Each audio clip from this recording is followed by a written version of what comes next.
It was unbelievable what was coming out of Washington this week. Startling, unsettling, infuriating. A mob of pro-Trump rioters breaking into the U.S. Capitol, pushing past security, vandalizing the building, the heart of our democracy. I couldn't take my eyes off it, though. It was unbelievable to watch. A Capitol police officer killed while protecting the Capitol. Difficult to watch if you're an adult, but what about kids? Are they absorbing this if it's in your house? Can they make sense of it? Should you talk to them? Joining me, psychiatrist, friend of the show, Dr. Angela Arnold. Dr. Arnold, good to see you. Is it a good idea if it's on in the background and your kids are looking at it to talk to them about it, and how so? Well, Susan, disasters are very upsetting to everyone, as you just said. For a child, their view of the world is safe and predictable as suddenly shaken. So yes, it is. And also children fear that the event could happen again. So the very first thing that you should do is initiate a conversation with your child.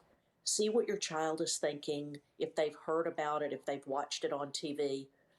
Because if you are too afraid to talk about the event, then the child is going to wonder where your fear is coming from.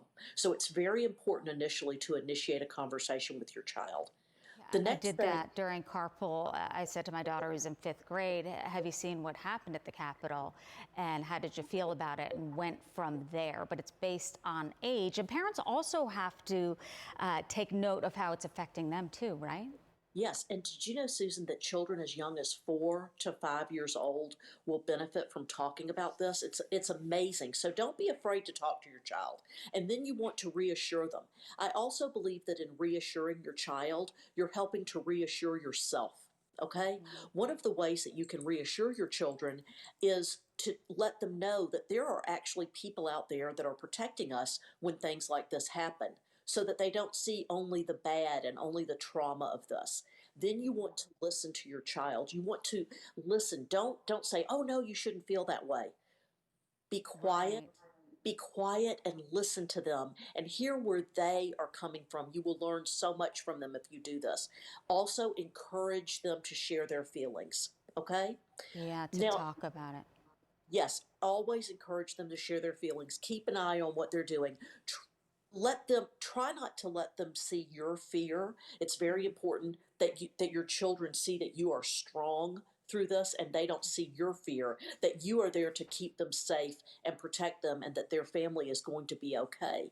Yeah, Now, the Capitol police officer, I know you said to me earlier, find the helpers, the one who was calling for backup, and yes, handled it well. Couple seconds left. Your final thought yes. on what to say.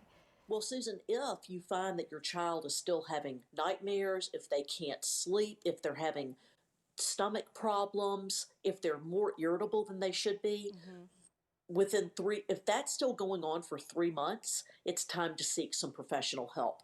Don't try to take care of this on your own. The child could be suffering more than you have anticipated.